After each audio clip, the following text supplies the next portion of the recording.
what advice would you have for an entrepreneur who's at that fork in the road, trying to decide, do I keep a lifestyle business, ski on the weekend and have a great, life, but maybe not meet my potential, or hit the gas? Well, there's a lot of different businesses, a lot of your listeners are probably different from maybe the industry I was in, which was there is nothing wrong with a small business, but there's a difference between a small business and a large business. And there's if you own a restaurant, it's a small business. If you own a plumbing supply, it can be a small business. But in technology, it is a bit of a winner take all, and so you don't have much of a choice. Sure, there are. My first company, we probably should have kept it a small business and a highly profitable business. You tend to get capped out. But if you don't win your market, every market devolves into usually three players, and the number one player, all the spoils go to the number one player. So you want to make sure that you either get bought by the number one player or you're or the number two player to make them number one.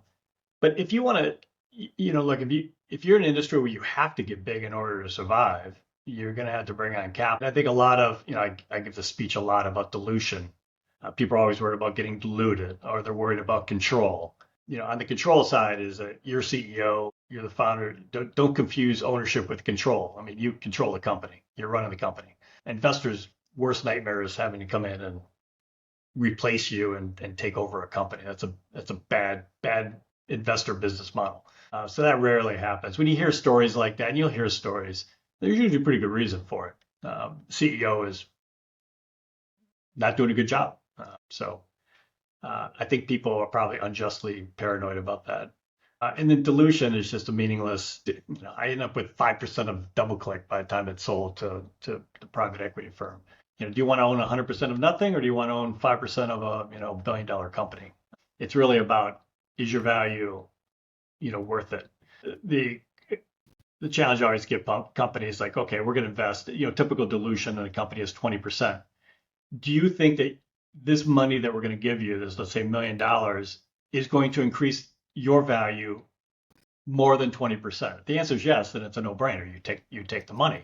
If the answer is no, neither one of us should be doing the deal. You're just going to put it in the bank and get 2%. So it's really about, is this equity going to make? This investment going to make your equity worth more than the dilution?